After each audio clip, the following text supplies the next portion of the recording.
사회적으로 핫한 이슈를 키워드로 알아보는 핫키워드 시간입니다. 정다윤 캐스터 나와 계십니다. 안녕하세요. 네, 안녕하세요. 네, 광주 아파트 붕괴 사고를 계기로 해서 국토부가 처벌 수위 강화를 위해 부실 시공 근절 방안을 내놨습니다. 앞으로 어떻게 달라질지, 그리고 국토부가 엄중 처벌을 요청했던 현대산업개발의 처벌 수위는 어떻게 나왔는지 핫키워드에서 짚어보겠습니다. 네, 정말 큰 사고였죠.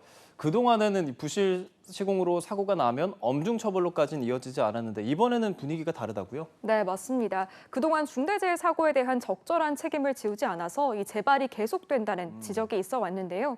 이제 그런 악순환을 끊고자 국토부가 적극 나선 겁니다. 예, 그래서 국토부에서 부실 시공 사고를 낸 현대산업개발을 향해서 엄중 처벌을 요청했다고요. 수위가 근데 좀 낮아졌다 그러던데. 네, 맞습니다. 처분 권한을 가진 건 지방자치단체인데요. 네. 이 HDC 현대산업개발은 서울에 본사가 있으니까 이 경우엔 서울시에 해당하겠죠.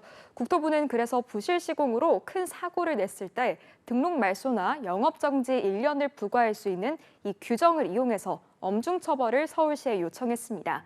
등록이 말소될 경우 5년간은 공사를 수주할 수 없고요. 과거의 시공 사례 기록도 모두 없어지고 결정적으로 이 아이파크라는 브랜드도 사용할 수 없는 정도로 큰 징계라고 합니다. 그런데 오늘 서울시에서는 건설산업기본법 위반으로 8개월 영업정지 행정처분을 내놓은 겁니다. 8개월 영업정지면 국토부의 요청보다는 그 수위가 많이 낮아진 거 아닌가요? 네, 많이 낮아졌습니다. 처음 요청을 받았을 때부터 서울시는 규정이 명확하지 않아서 나중에 현대산업개발이 소송을 내면 패소할 가능성이 있다. 이렇게 밝혀왔는데요. 그 이유는 처벌의 기준이 되는 국토부 징계기준 시행령을 보면요. 여기에는 영업정지만 1년 가능하도록 돼 있고 등록 말소에 대한 기준은 적어놓지 않아서입니다. 그래서 국토부는 앞으로는 국토부 장관이 직접 등록 말소를 할 수 있도록 규정을 고치겠다. 이렇게 나선 상황입니다. 그럼 이번 서울시의 현대산업개발에 대한 그 8개월 영업정지 행정처분은 어떤 것들이 이루어지나요? 네, 이번 처분에 따라 현대산업개발은 8개월 동안 입찰 참가 등의 영업활동 모두 금지됩니다. 다만 행정처분을 받기 전에 계약을 체결했거나 관계 법령에 따라 인허가 등을 받아 착공한 건설공사는 계속 시공할 수 있습니다. 그래서 업체로서는 한숨 돌릴 수 있게 된 상황인 거죠. 그렇군요. 앞으로 국토부가 이런 일이 반복되지 않도록 내놓은 부실시공 근절법이 있는데 이걸로 부족한 부분이 보완이 될 수 있을까요? 네, 국토교통부는 앞으로 부실 시공 사고가 나서 3명 이상 숨질 경우 바로 건설사 등록을 말소하는 원스트라이크 아웃제를 도입하겠다. 이렇게 밝혔습니다. 그래서 1월에 사고를 낸 6명이 숨진 현대산업개발도 시범 사례로 삼아 강력히 처벌하겠다고 나섰습니다. 원스트라이크 아웃제. 기업들 입장에서는 정말 발등에 불이 떨어진 상황일 텐데 어떤 반응을 보이고 있어요? 네, 크게 두 가지 반응인데요. 일단 업계마다 마찬가지긴 하지만 건설업계는 유독 고질적인 문제적 관행이 문제가 되었습니다.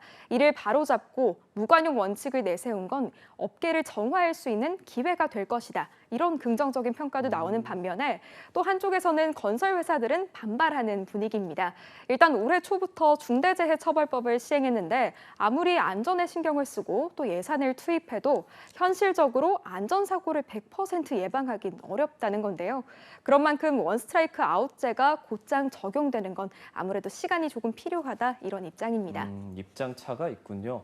근데 산업 현장의 안전을 지키고 근본적인 문제 해결을 위한 노력이 필요해 보여요. 네, 그래서 국토부는 근본적인 문제 해결을 위해선 이 시공 품질을 강화하고 감리의 역할을 확대하는 방안도 포함했는데요. 이 가운데 일부는 법률 처리가 필요한 부분입니다. 이런 건 다음 달까지 발의를 마치고 연내 개정을 마무리한다는 게 계획입니다. 또 법률 개정이 필요 없는 건 상반기 안에 개정해서 시행한다는 계획이라고 합니다.